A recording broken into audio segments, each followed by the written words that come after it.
ఓం శుభంకర్యే నమః. వక్రతుండ మహాకాయ సూర్యకోటి సమప్రభ నిర్విఘ్నం కురు మే దేవ సర్వకార్యేషు సర్వదా. ఆదిత్యాయ చ సోమాయ మంగళాయ బుధాయ చ గురు శుక్ర శనిభ్యశ్చ రాహవే కేతవే నమః. గురు బ్రహ్మా గురుర్విష్ణుః గురుర్దేవో మహేశ్వరః గురు సాక్షాత్ పరబ్రహ్మ తస్మై శ్రీ గురవే నమః. శ్రీ శ్రీ శ్రీ గణపతి సచ్చిదానంద సద్గురుభ్యో నమో నమః. ఈ యొక్క విశ్వావసునామ సంవత్సరములో అక్టోబర్ నెలలో వృశ్చిక రాశి వారికి గల గోచార ఫలితాలను తెలియచేస్తున్నాము. శ్రద్ధగా ఆలకించండి. ఈ యొక్క మాసములో పంచభూతాలతో చాలా జాగ్రత్తగా ఉండాలి వృశ్చిక రాశి వారు. ముఖ్యంగా అగ్నితో కానీ, నీటితో కానీ, గాలితో కానీ, అలాగే భూమితో కానీ, ఆకాశముతో కానీ ఆటలాడకూడదు. వాటిని ధిక్కరించేటువంటి పనులని వృశ్చిక రాశి జాతకులు చెయ్యకండి. బాగా గుర్తుపెట్టుకోండి. ఏదో అగ్నే కదా ఇలా మనము పెట్టేస్తే ఏం కాదులే అని అనుకోవద్దు. అలాగే గాలే కదా మనము దాన్ని తలుపు తీసి ఉంచితే ఏమవుతుందిలే. అగ్నికి గాలి తోడైనా, అగ్నికి నీరు తోడైనా, అగ్నికి భూమి తోడైనా, అగ్నికి ఆకాశము తోడైనా దానిని మనం కంట్రోల్ చేయటం కష్టం. మీ వ్యాపార సంస్థల యందు, వృత్తుల యందు, వ్యవహారాల యందు, గృహముల యందు చాలా జాగ్రత్తగా ఉండాలి.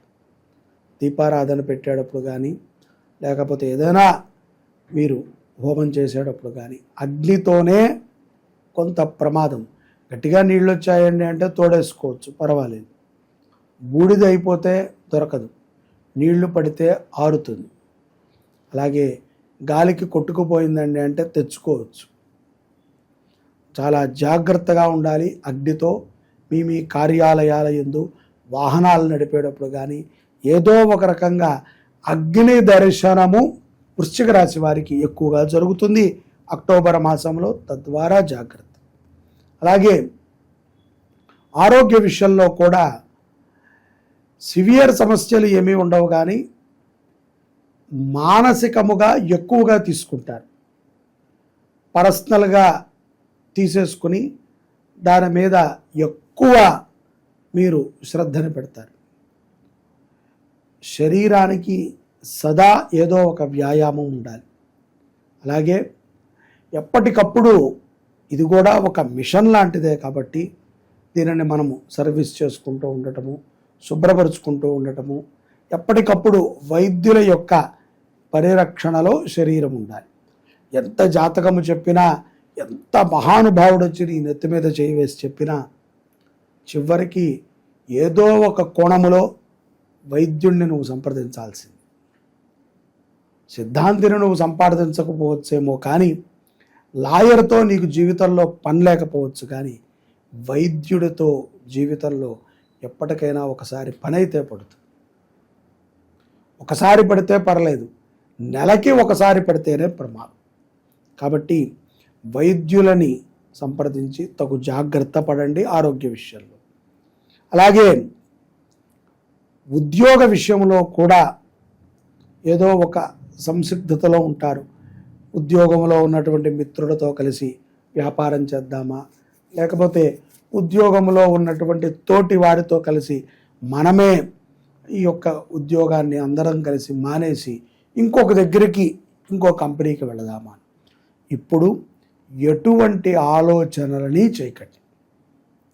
అటువంటి ఆలోచనని కట్టిపెట్టి ఉన్న పనిని బాధ్యతగా నిర్వర్తించండి.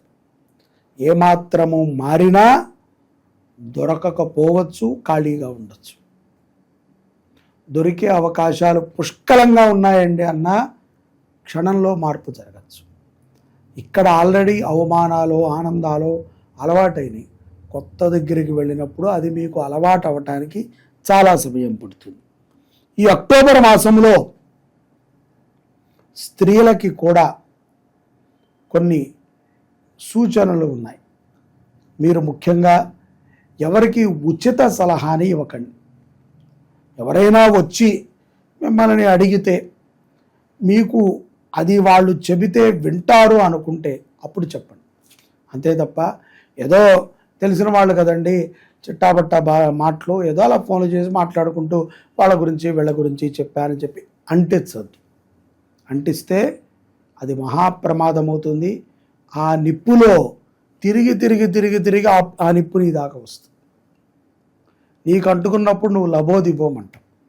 కాబట్టి మాటని మెత్తగా మాట్లాడండి. అనవసరమైన సంబంధాలు, అనవసరమైనటువంటి విషయాలని మాట్లాడకండి. కొంతమందికి నిరుద్యోగులకి ఎక్కడి నుంచి వస్తుందో ఎలా వస్తుందో తెలియదు, కానీ కొంత డబ్బు అయితే ఆడుతుంది.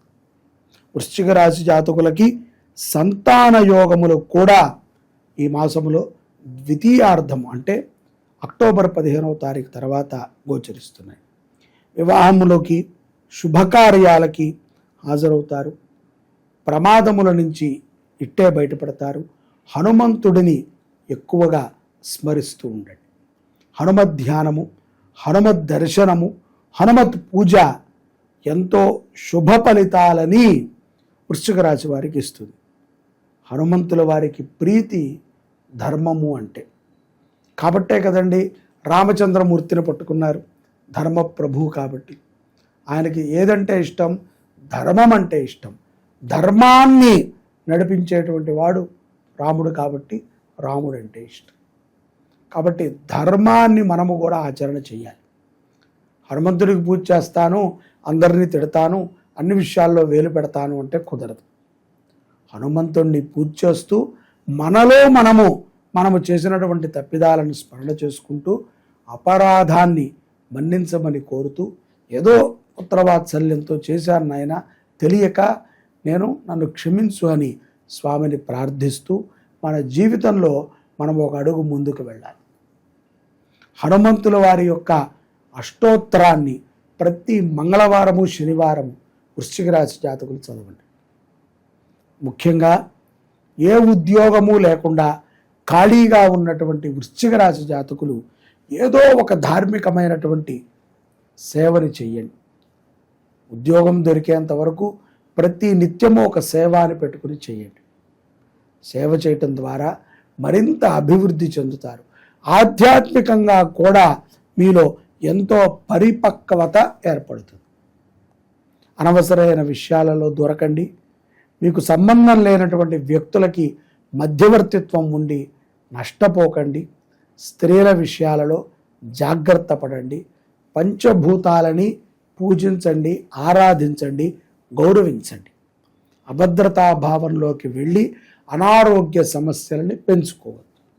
కాబట్టి ఈ సూచనలన్నింటినీ కూడా దృష్టిలో పెట్టుకుని వృశ్చిక రాశి జాతకులు అక్టోబర్ నెలలో హనుమంతుల వారి యొక్క ఆరాధన ద్వారా మరింత దైదీప్యమానముగా మీరు విజయాలను పొందాలని చెప్పి భావిస్తూ, దేవి సౌభాగ్యం ఆరోగ్యం దేహి మే పరమం సుఖం రూపం దేహి జయం దేహి యశో దేహి ద్విషోజహి.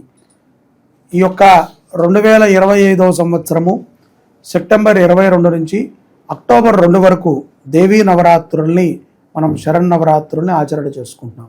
ఈ యొక్క శరన్నవరాత్రుల్లో అత్యంత విశేషముగా శ్రీ శుభంకరి దేవస్థానం పీఠంలో శతచండీ యాగాన్ని చేస్తున్నాం. శత అంటే 100 సార్లు దుర్గా సప్తశతి పారాయణని చేయిస్తూ, మరియు ప్రతిరోజు కూడా 1000 సార్లు అమ్మవారి యొక్క మూల మంత్రంని జపము హోమాన్ని ఆచరణ చేయిస్తూ, అలాగే ఈ 11 రోజులు కూడా ప్రతిరోజు చండీ హోమాన్ని చేస్తూ శతచండీ యాగాన్ని మనం ఆచరణ చేస్తున్నాం.